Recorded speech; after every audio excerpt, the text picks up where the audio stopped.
रुक करेंगे कुछ और खबरों का। मध्य प्रदेश कांग्रेस में दो बड़े बदलाव होने जा रहे हैं। इसे लेकर दिल्ली से पार्टी हाईकमान के निर्देश जारी किए गए हैं। बताया जा रहा है कि जिला अध्यक्षों की जिम्मेदारी और जवाबदेही तय करने के निर्देश दिए गए हैं। साथ ही प्रदेश कांग्रेस में जिला अध्यक्षों की ओर से जंबो कार्यकारिणी बनाई गई है। उनको भी छोटा करने के लिए निर्देश हाईकमान ने दिए हैं, जिसके बाद प्रदेश कांग्रेस की ओर से कहा गया हाईकमान के निर्देश के अनुसार काम किया जाएगा।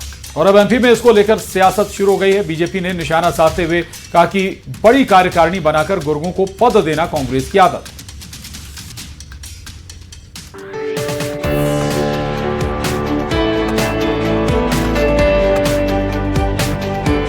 टैलेंट हंट के बाद अब एमपी कांग्रेस में दो और बड़े बदलाव होने जा रहे हैं। दरअसल प्रदेश कांग्रेस को हाईकमान की ओर से जिलाध्यक्षों की जवाबदेही और कार्यकारिणी को लेकर नए दिशा निर्देश दिए गए हैं। हाईकमान ने साफ कर दिया है कि जिला कार्यकारिणी छोटी बनाई जाए, साथ ही जिलाध्यक्षों की जिम्मेदारी के साथ जवाबदेही तय की जाए।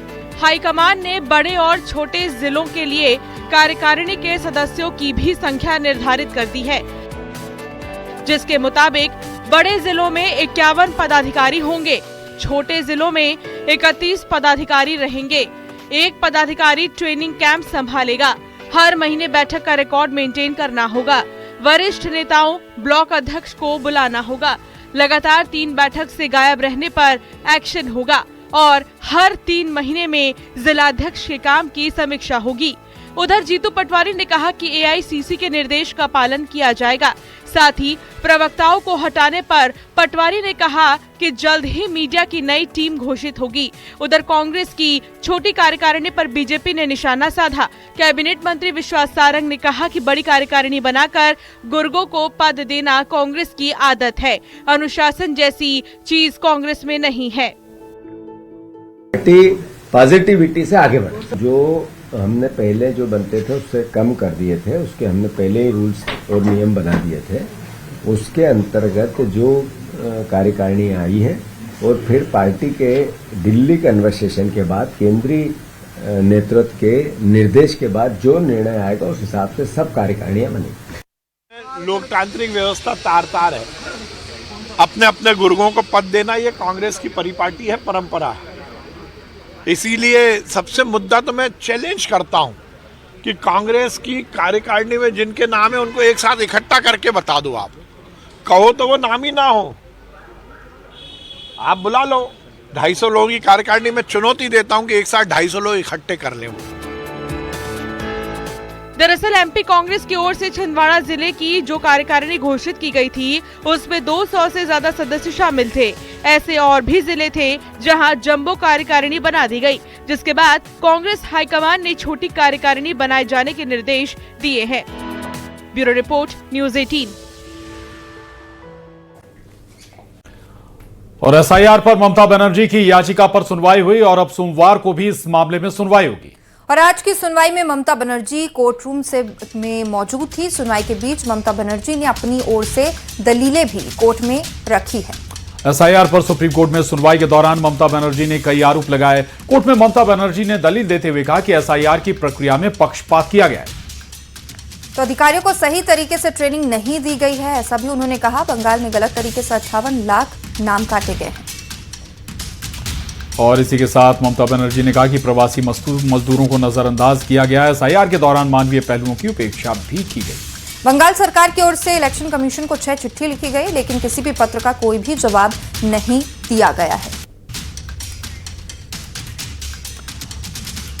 तो देखिए, एसआईआर पर ममता बनर्जी की याचिका पर आज सुनवाई हुई और अब सोमवार को इस मामले में अगली सुनवाई होगी। आज की सुनवाई में ममता बनर्जी कोर्ट रूम में मौजूद थी।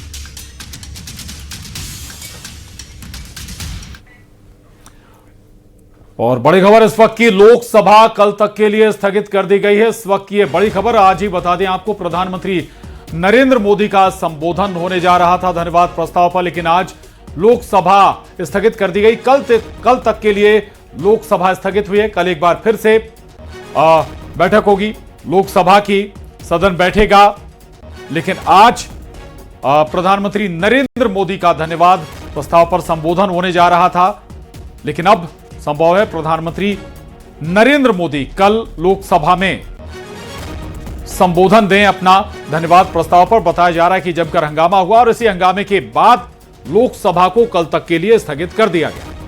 देखिए, बड़ी जानकारी आप तक पहुंचाने जा रहे हैं। प्रधानमंत्री नरेंद्र मोदी संबोधित करने वाले थे। कई मुद्दों को लेकर लोगों की निगाहें भी इस संबोधन पर टिकी हुई थी, लेकिन अब एक बड़ी जानकारी सामने आ रही है कि लोकसभा कल तक के लिए स्थगित कर दी गई है और संभवतः अब कल प्रधानमंत्री नरेंद्र मोदी यहां पर अपना संबोधन देंगे, लेकिन विपक्ष की हंगामे की वजह ये बताई जा रही है, जिस वजह से लोकसभा कल तक के लिए अब स्थगित कर दी गई है। लोकसभा की कार्रवाई कल तक की स्थगित करने की वजह विपक्ष का हंगामा यहां पर सामने आ रहा है। दरअसल प्रधानमंत्री नरेंद्र मोदी अपना संबोधन देते उससे पहले ही विपक्ष ने हंगामा शुरू कर दिया था और ऐसे हालात ही नहीं बने कि प्रधानमंत्री नरेंद्र मोदी अपना संबोधन दें धन्यवाद प्रस्ताव पर, और इसी के बाद हंगामा बढ़ने के बाद लोकसभा स्पीकर ने कल तक के लिए लोकसभा की कार्यवाही को स्थगित कर दिया है।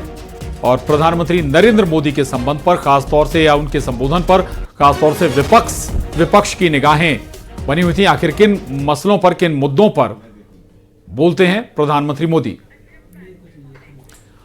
अशरफ काज़मी, न्यूज़ 18 संवाददाता हमारे साथ जुड़ गए हैं। अशरफ, इंतजार था सभी को कि प्रधानमंत्री आज किन मुद्दों पर बात रखते हैं, क्योंकि कई ऐसे मसले रहे हैं अभी हाल फिलहाल जो चर्चाओं का विषय रहे, चाहे राष्ट्रीय या अंतर्राष्ट्रीय हो, लेकिन विपक्ष का हंगामा और नतीजा कल तक के लिए स्थगित लोकसभा।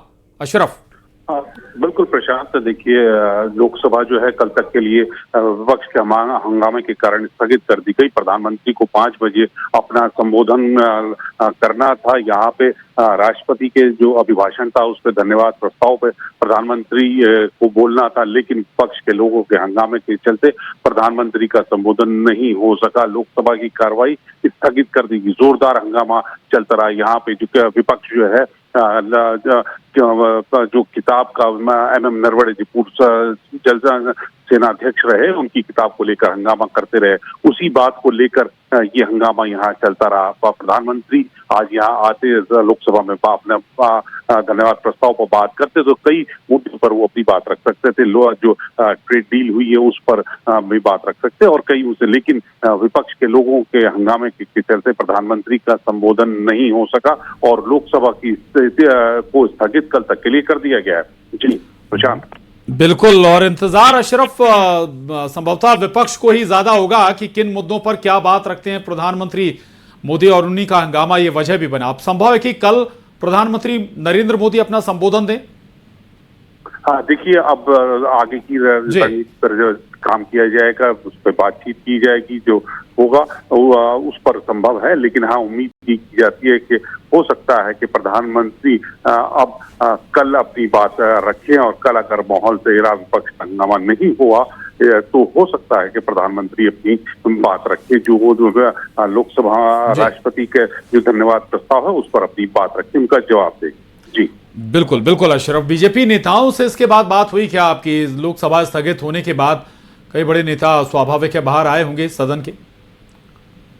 देखिए प्रशांत, अभी क्योंकि अभी का है तो सब लोग अंदर ही हैं, अभी अंदर ही सदन में है। वो बाहर जैसे निकलते हैं तो फिर बातचीत होती है। अभी कोई बाहर निकल के नहीं आए। जी बिल्कुल बिल्कुल। सदन के अंदर कुछ और घटनाक्रम भी आए थे, कुछ तस्वीरें आई थी बिट्टू की और राहुल गांधी के वार्तालाप की भी तस्वीरें आई थी। हंगामा ही वजह है या कुछ और भी वजह है स्थगित होने की लोकसभा? देखिए, लोकसभा को स्थगित करने की वजह हंगामा ही है, क्योंकि जैसे कल विपक्ष लगातार ये बात कर रहा था कि राहुल गांधी जो विपक्ष के नेता हैं उनको सदन में बोलना नहीं दिया जा रहा है। वो अप्रकाशित किताब MM नरवणे की जो पूर्व सेनाध्यक्ष हैं उनको कोट कर रहे थे, तो इस पर सत्ता पक्ष ने आपत्ति जताई थी और फिर लोकसभा अध्यक्ष ने भी नियमों का हवाला देकर उनको ये करने से रोका था। तो इसी की वजह से जो विपक्ष है वो लगातार हंगामा कर रहा है और वो ये कह रहा है कि नेता प्रतिपक्ष को भी सदन में बोलने नहीं दिया जा रहा। ये असली वजह है हंगामे की कि नेता प्रतिपक्ष को सदन में नहीं बोलने दिया जा रहा है, विपक्ष की आवाज दबाई जा रही है। राहुल गांधी खुद बाहर आकर बिल्कुल, और यही आरोप लगातार विपक्ष लगा भी रहा है। इसी आधार पर हंगामा भी सदन के अंदर देखने को मिल रहा है। शुक्रिया अशरफ आपका इस पूरी बातचीत के लिए।